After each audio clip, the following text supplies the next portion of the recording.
हमें भी ऐसा लगता है कि ये इमोशन बन चुका है और हमारी ऑडियंस के लिए रोज़ शाम को 8:30 बजे खाना खाते खाते उनके चेहरों पे मुस्कुराहट आना ये हमारा कर्म बन चुका है। तो हमें इस बात की बहुत खुशी होती है कि हम निमित्त बने हैं।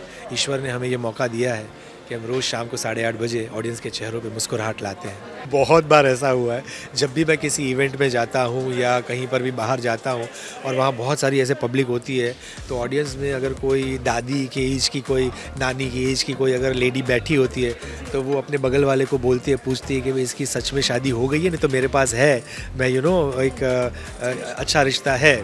मैं श्याम पाठक जो है, उसकी पर्सनालिटी जो है वो पोपटलाल की पर्सनालिटी से कम्प्लीटली अलग है। We are like poles apart. अगर मैं नॉर्थ पोल हूँ तो वो साउथ पोल है। जैसे शुरुआत से ही मैं, दिलीप भाई, मंदार जो भिड़े का कैरेक्टर करता है और अमित जो चंपक चाचा का कैरेक्टर करते हैं, हम चारों एक ही मेकअप रूम शेयर करते हैं, एक ही वैनिटी शेयर करते हैं। और अब ऐसा हो गया कि it has become like an extended family, क्योंकि हम 12-12 घंटे रोज़ यहाँ बिताते हैं। तो रोज़ मैं भी यही कह रहा था कि 16 साल में ऐसा हुआ कि सुबह हम आते हैं, हंसते खेलते आते हैं, पूरा दिन हंसते खेलते बिताते हैं और शाम को हंसते खेलते चले जाते हैं। कहाँ ये वक्त बीत गया। जब 16 साल शब्द यूज़ करते तो लगता है कि इतने साल गुजर गए, पर अदरवाइज तो लगता है तो पलक झपकते गुजर गए हैं। Hello everyone, welcome two times of India TV. I am Vijaya Tiwari और आज मेरे साथ हैं मेरे ही प्रोफेशन के दिग्गज पोपटलाल जी, पत्रकार पोपटलाल जी फ्रॉम तारक मेहता का उल्टा चश्मा। So first of all welcome two times of India. Thank you Vidya, thank you so much. मुझे जानना है कि 16 साल सब कह रहे हैं कि तारक मेहता अब एक शो नहीं है, अब एक इमोशन बन चुका है, क्या कहोगे आप? बिल्कुल सही आपने एक्सप्रेस किया है कि हमें भी ऐसा लगता है कि ये इमोशन बन चुका है और हमारी ऑडियंस के लिए रोज़ शाम को 8:30 बजे खाना खाते खाते उनके चेहरों पे मुस्कुराहट आना ये हमारा कर्म बन चुका है। तो हमें इस बात की बहुत खुशी होती है कि हम निमित्त बने हैं। ईश्वर ने हमें ये मौका दिया है कि हम रोज़ शाम को 8:30 बजे ऑडियंस के चेहरों पे मुस्कुराहट लाते हैं। और 16 साल ये जो शब्द है, ये जो जर्नी है, वो इतनी मतलब अमेजिंग है। कहाँ ये 16 साल बीत गए हमें पता नहीं चला। जैसे आसिफ भाई ने और एनपी सर ने कहा था, इन्होंने एक सपना देखा था जो ईश्वर की कृपा से साकार हुआ है और इसमें आसिफ भाई ने बहुत मेहनत की है, बहुत मेहनत अभी भी करते हैं। हमारे शो के जितने भी डायरेक्टर्स हैं, अर्शद भाई हैं या धीरज हैं, ऋषि है, अरमान है, सुफियान है, ये सब रोज़ डे इन डे आउट बहुत मेहनत करते हैं।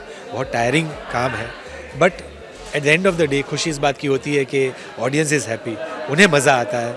और जब भी हमें कोई ऑडियंस का फर्स्ट हैंड रिएक्शन मिल जाता है ना, तो लगता है कि ये प्राइसलेस है। आप और कुछ भी कमा सकते हैं, लेकिन ये जो प्यार है ना, वो नहीं मिलेगी, वो बहुत रेयर है।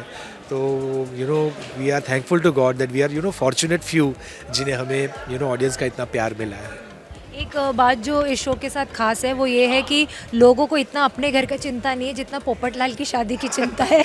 मुझे बताइए, असल ज़िंदगी में कभी कोई प्रपोजल लेकर आया है क्या? बहुत बार ऐसा हुआ है, जब भी मैं किसी इवेंट में जाता हूँ या कहीं पर भी बाहर जाता हूँ और वहाँ बहुत सारी ऐसे पब्लिक होती है, तो ऑडियंस में अगर कोई दादी के एज की, कोई नानी की एज की कोई अगर लेडी बैठी होती है, तो वो अपने बगल वाले को बोलती है, पूछती है कि भाई इसकी सच में शादी हो गई है? नहीं तो मेरे पास है, मैं एक अच्छा रिश्ता है।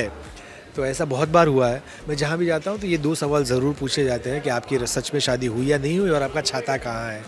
तो ऐसे मौके तो कई बार आए हैं और कई बार आसिफ भाई को भी लोगों ने शायद फ़ोन करके, मेल के द्वारा कहा है कि भाई अगर आपको नहीं मिल रही है तो हमारे पास है, हम ढूंढ के देते हैं, बट अब आप पोपट भाई की शादी करवा दीजिए। लेकिन इससे ये पता चलता है कि ऑडियंस कितनी आतुरता से, बेसब्री से ये चाहती है कि पोपटलाल की शादी हो जाए। हमसे इतने जुड़ चुके हैं कि वो इतना मतलब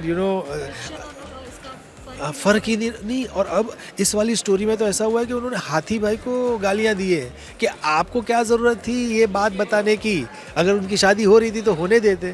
तो इससे पता चलता है कि कितने जुड़ चुके हैं ऑडियंस, कितना प्यार है, और ये जब हम सुनते हैं तो बड़ी खुशी होती है। हाँ, मुझे ये भी जानना है कि ये पूरी जर्नी में आप लोग कई सारे एक्टर्स एक साथ कैमरा रूम, अपना मेकअप रूम शेयर करते हैं, वैनिटी शेयर करते हैं, किस तरीके का माहौल होता है बिहाइंड द सीन? बहुत अच्छा सवाल पूछा है आपने। जैसे शुरुआत से ही मैं, दिलीप भाई, मंदार जो भिड़े का कैरेक्टर करता है और अमित जो चंपक चाचा का कैरेक्टर करते हैं, हम चारों एक ही मेकअप रूम शेयर करते हैं, एक ही वैनिटी शेयर करते हैं। और अब ऐसा हो गया कि it has become like an extended family, क्योंकि हम 12-12 घंटे रोज़ यहाँ बिताते हैं। तो रोज़ मैं भी यही कह रहा था कि 16 साल में ऐसा हुआ है कि सुबह हम आते हैं, हंसते खेलते आते हैं, पूरा दिन हंसते खेलते बिताते हैं और शाम को हंसते खेलते चले जाते हैं।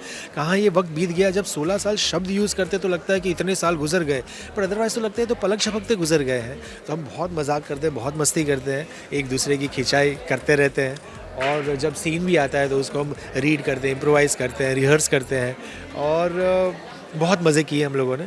और ईश्वर से यही प्रार्थना करते हैं, आपके माध्यम से हमारे दर्शकों को कहना चाहता हूँ, thank you so much.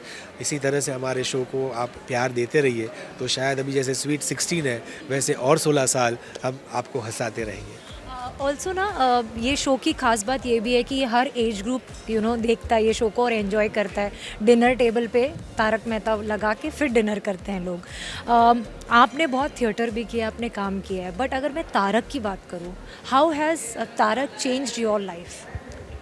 Again it's a very very very interesting question, क्योंकि मैं श्याम पाठक जो है उसकी पर्सनालिटी जो है वो पोपटलाल की पर्सनालिटी से कम्प्लीटली अलग है। We are like poles apart. अगर मैं नॉर्थ पोल हूँ तो वो साउथ पोल है। मतलब मैं जैसे शांत हूँ, मृदुभाषी हूँ, मैं थॉटफुल सोचता हूँ, उसके बाद डिसीजन लेता हूँ, लेकिन पोपटलाल वैसे नहीं है। वो ब्लंट है, बात बात पे गुस्सा हो जाता है। उनके दिन की शुरुआत ही होती है दूध वाले और अखबार वाले से झगड़ने से होती है, भीड़े के पीछे लगा रहता है। दिल के बहुत अच्छे हैं, दिल के बहुत साफ़ है, बट सबसे पंगा लेते रहते हैं, दुनिया हिलाते रहो, दुनिया हिला दूंगा, बोलते रहते हैं, सिंगल पसली है, बट इस तरह का कैरेक्टर है। तो मुझे एज एन एक्टर बहुत मज़ा आता है इस रोल को प्ले करने में। और जब मेरी कास्टिंग हुई थी, इसलिए मैं हमेशा कहता रहता हूँ कि मैं आसिफ भाई का शुक्रगुज़ार, मतलब I will always thank Asif भाई for giving me this character. उन्होंने मेरे अंदर वो देखा कि I can play this character.